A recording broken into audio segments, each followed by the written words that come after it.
പുതിയ ഐഫോണിലേക്ക് നിങ്ങൾ ഇത്രയും നാൾ യൂസ് ചെയ്തുകൊണ്ടിരുന്ന ആൻഡ്രോയിഡ് ഫോണിൽ നിന്നും ഡേറ്റാസ് ട്രാൻസ്ഫർ ചെയ്യാൻ വേണ്ടിയിട്ട് നിങ്ങളുടെ ഐഫോൺ ഒന്ന് ഓപ്പൺ ചെയ്ത് ഇതുപോലെ ഇംഗ്ലീഷ് ലാംഗ്വേജ് സെലക്ട് ചെയ്ത് നിങ്ങൾ നിലവിൽ ഇപ്പോൾ ഏത് രാജ്യത്താണ് നിൽക്കുന്നത് ആ രാജ്യം സെലക്ട് ചെയ്യുക. ഇവിടെ കണ്ടിന്യൂ ബട്ടൺ ക്ലിക്ക് ചെയ്യുക.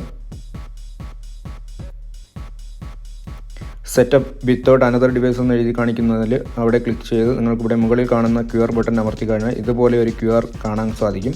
അത് നിങ്ങളുടെ ആൻഡ്രോയിഡ് ഫോണിൽ നിങ്ങൾ സ്കാൻ ചെയ്യുക. സ്കാൻ ചെയ്യുന്ന സമയത്ത് ഇത് ഡയറക്റ്റ് നിങ്ങളുടെ പ്ലേ സ്റ്റോറിലേക്കായിരിക്കും പോകുന്നത്. അവിടെ നിന്നും ഈ ആപ്പ് നിങ്ങൾ ഡൗൺലോഡ് ചെയ്ത് നിങ്ങളുടെ ഫോണിലേക്ക് ഇൻസ്റ്റാൾ ചെയ്യുക. ഈ ഒരു ആപ്പ് ഇവിടെ ഇൻസ്റ്റാൾ ആയിട്ടുണ്ട്. ഇനി ഈ ആപ്ലിക്കേഷൻ ഓപ്പൺ ചെയ്ത് കണ്ടിന്യൂ ബട്ടൺ ക്ലിക്ക് ചെയ്ത് ടേംസ് ആൻഡ് കണ്ടീഷൻസ് എഗ്രി കൊടുക്കുക. Send app usage data automatically send കൊടുക്കുക. ഇവിടെ നിങ്ങൾക്ക് അടുത്ത പെർമിഷൻസ് ഒക്കെ അക്സെപ്റ്റ് ചെയ്യുക. ലൊക്കേഷനാണ് ചോദിച്ചത്, അപ്പോൾ അത് അക്സെപ്റ്റ് ചെയ്യുക. നോട്ടിഫിക്കേഷൻ ചോദിച്ചിട്ടുണ്ട്, അത് വേണമെന്നുണ്ടെങ്കിൽ കൊടുക്കാം, ഇല്ലാന്നുണ്ടെങ്കിൽ കൊടുക്കേണ്ട, അത് നിങ്ങളുടെ ഇഷ്ടം. ഇവിടെ നിങ്ങൾക്ക് 2 ഓപ്ഷനുണ്ട് ഡേറ്റാസ് ട്രാൻസ്ഫർ ചെയ്യാൻ വേണ്ടിയിട്ട്. കേബിൾ ഉപയോഗിച്ചും ഡേറ്റാസ് ട്രാൻസ്ഫർ ചെയ്യാം, അല്ലാന്നുണ്ടെങ്കിൽ വൈഫൈ ഉപയോഗിച്ചും ഡേറ്റാസ് ട്രാൻസ്ഫർ ചെയ്യാം. ഞാനിവിടെ വൈഫൈ ആണ് ചൂസ് ചെയ്യുന്നത്. അതിൽ ഐഫോൺ ക്ലിക്ക് ചെയ്യുക. ഇവിടെ നിങ്ങൾക്കൊരു 6 ഡിജിറ്റ് വെരിഫിക്കേഷൻ കോഡ് ചോദിക്കും. അതിന് നിങ്ങൾ ഐഫോണിൽ ചെന്നിട്ട് ബാക്ക് ബട്ടൺ അമർത്തുക. ഇവിടെ കണ്ടിന്യൂ ബട്ടൺ വീണ്ടും അമർത്തുക. അപ്പോൾ നിങ്ങൾക്ക് ഇവിടെ ഒരു 6 ഡിജിറ്റ് വെരിഫിക്കേഷൻ കോഡ് കാണാൻ സാധിക്കും. അത് നിങ്ങളുടെ ആൻഡ്രോയിഡ് ഫോണിൽ എൻ്റർ ചെയ്ത് കൊടുക്കുക.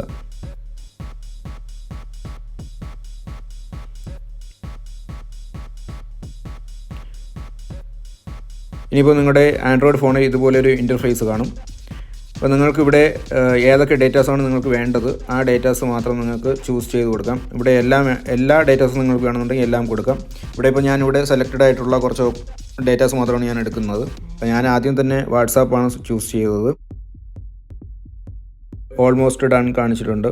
ഇനി നെക്സ്റ്റ് ബട്ടൺ അമർത്തി ഇനി ബാക്കി നിങ്ങൾക്ക് ഇഷ്ടമുള്ള ഡേറ്റാസ് ഏതാണ്, നിങ്ങൾക്ക് ഇഷ്ടമുള്ള ഡേറ്റാസ് ഇനി ഏതാണ് വേണ്ടത് ആ ഡേറ്റാസ് മാത്രം ചൂസ് ചെയ്യുക.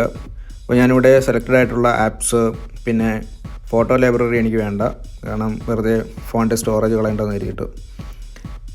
പിന്നെ ഞാനിവിടെ വേറെ കുറച്ച് ഡേറ്റാസും കൂടെ ചൂസ് ചെയ്യുന്നു. Call history, message, apps, contacts, message, ഇതുപോലുള്ള കുറച്ച് സെലക്റ്റഡ് ആയിട്ടുള്ള കുറച്ച് ഡേറ്റാസ് മാത്രമേ ഞാൻ ചൂസ് ചെയ്തിട്ടുള്ളൂ. അപ്പോൾ ആ ഡേറ്റാസ് മാത്രമേ ഞാൻ ട്രാൻസ്ഫർ ചെയ്യുന്നു. അപ്പോൾ ട്രാൻസ്ഫറിങ് സ്റ്റാർട്ടായിട്ടുണ്ട്. അപ്പോൾ നമ്മുടെ ഫോൺ ഓഫായി പോകാതെ നോക്കുക. അപ്പോൾ ഇത് നമ്മൾ വൈഫൈ വഴി ട്രാൻസ്ഫർ ചെയ്യുന്ന സമയത്ത് നമ്മുടെ ആൻഡ്രോയിഡ് ഫോണിൽ വൈഫൈ കണക്റ്റ് ആയിരിക്കണം. അതുപോലെ തന്നെ ഐഫോണിലും വൈഫൈയുടെ സിമ്പൽ എനേബിൾ ചെയ്തിട്ടിരിക്കണം. ഡാറ്റ ട്രാൻസ്ഫറിങ് ചെയ്യുന്നതിന് മുന്നേ ഫോൺ ഫുൾ ചാർജ് ആണെന്ന് ഉറപ്പുവരുത്തുക. ഫോൺ ഓഫായി പോകാതെ ശ്രദ്ധിക്കുക. ആൻഡ്രോയിഡ് ഫോണിലെ ഡേറ്റാസ് മുഴുവനും ഐഫോണിലേക്ക് ട്രാൻസ്ഫർ ചെയ്തതായിട്ട് ഇവിടെ നിങ്ങൾക്ക് കാണാൻ സാധിക്കും.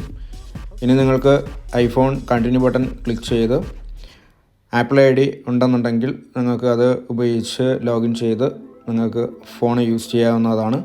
ഇല്ലാത്തവരാണെന്നുണ്ടെങ്കിൽ ഒരു ആപ്പിൾ ID ക്രിയേറ്റ് ചെയ്യുക. അറിഞ്ഞൂടാത്തവർ കമൻറ്റ് ബോക്സിൽ കമൻറ്റ് ചെയ്യുക.